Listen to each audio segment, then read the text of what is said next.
I mean, it was awesome catching the set. I mean, it was. Thank you so much. I haven't seen you guys in so long, so I was very, very excited. Unfortunately, I missed some of it because they put me back here for a bit. Yeah. It's all good though. So I mean, welcome to Louisville and Louder Than Life. I mean, like I said, the set was great. I know you guys have been touring on the anniversary, 15 years. Anniversary, yeah. I mean, so obviously, festival setting, it's a little bit different. You don't get to have as much time, but it was great to hear some of the hits out there, and so tell me a little bit about from your perspective the energy of the crowd and how everything went. Yeah, I mean, it was early in the day, so you got to get everybody hyped up. So over the course of the set, you got to get everybody ready for the day, and that was our job. That's what they signed us up for. It's like a leadoff hitter.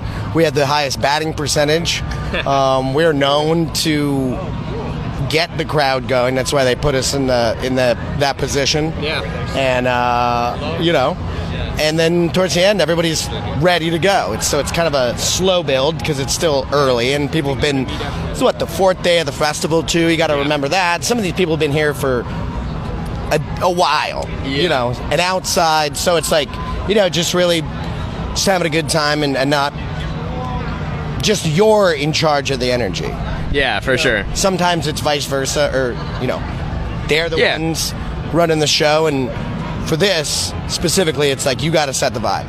Yeah, no, I mean, you definitely did that because you can still hear the crowd. I mean, you got to get them hyped right from the beginning. And like you said, I mean, this is also day 4 of Louder Than Life. So people have been partying, and also anybody who's local to Louisville, we also had a festival last weekend with Bourbon and Beyond. Bourbon and Beyond. I swear, so yeah, everybody's feeling it, but everybody's having a good time. So it was awesome. But I want to talk about the anniversary celebrating 15 years, but I mean, next year is going to be another big anniversary for you guys as well, with 20 years for the debut full length. Yeah, Let It Unfold You, 20 years next year. It's crazy, and we don't have any exact plans yet, but I guarantee we will do something. So I mean, as one of those people, it's that is my favorite album from you guys. Even going back to the EP, I've been a fan for a very, very long time. So I mean, I am very psyched to see what you got in store for that. But I mean, even all the way up until this new album and everything, and with this album, you've always been very, very open, very personal when it comes to writing songs and everything. But this one, it feels like even more vulnerable, from a certain standpoint as well. So how do you find where that line is of this is where you cross that, where it's this is sharing too much but also still being very open, or does that line even exist? I don't know. I think it does. I don't think I want to rehash things. Yeah. I think oversharing is dwelling and not growing. Yeah. So as long as it's I'd that's why I never really bring up the same exact topics, because I feel like I've worked through them, and there's no real line for me. What I feel like, if I write it down, then I'm okay with saying it. So I don't really do too much editing of what I can and can't say, because nothing really feels too over. Yeah. And I mean, like I said, it's a very personal thing. A lot of what this recent album is about. And I mean, it's a very traumatic thing, and trying to go through that and channel that trauma into something that you could express that people can still relate to. So to be able to write songs that are still, like I said, people can connect with, but are still so personal. How does that come across when you're on stage and some of these songs that you're singing and everything, that passion from people in the crowd, does that I don't want to say almost, I don't even know the word that I'm looking for. Does it give you an added boost almost, or does it almost hit you in the feels where it's you're oh no?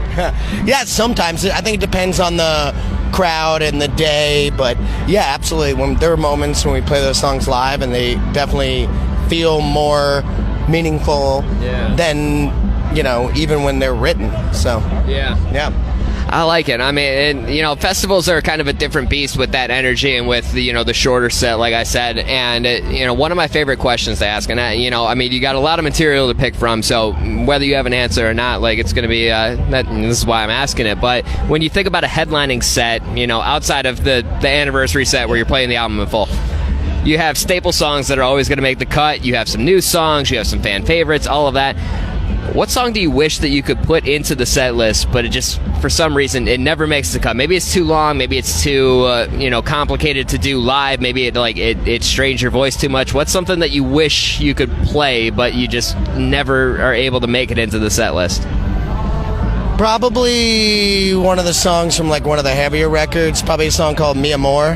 That one, okay. Probably it's all in Spanish.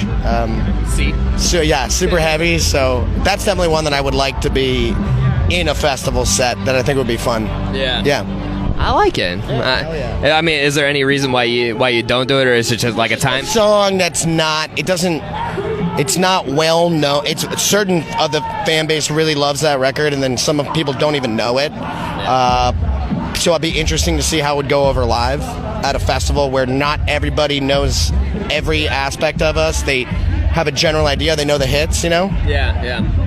I like it. I mean, solid choice, and I mean, it's something that whether you're just like discovering the band or something like that. Like I always like to ask that question because like it kind of digs a little bit deeper into the catalog for you, and it's like so I dig it. But again, it was awesome seeing you and opening the day here for day 4 of Louder Than Life. It was it's fantastic to see you. I love the new album, and I'm looking forward to seeing what's going to come next year with again another major milestone. So I definitely appreciate the time, Betty. It's been I'm like I said, I've been a fan for a very, very long time. So it's great to see you and meet you, and it's a good time.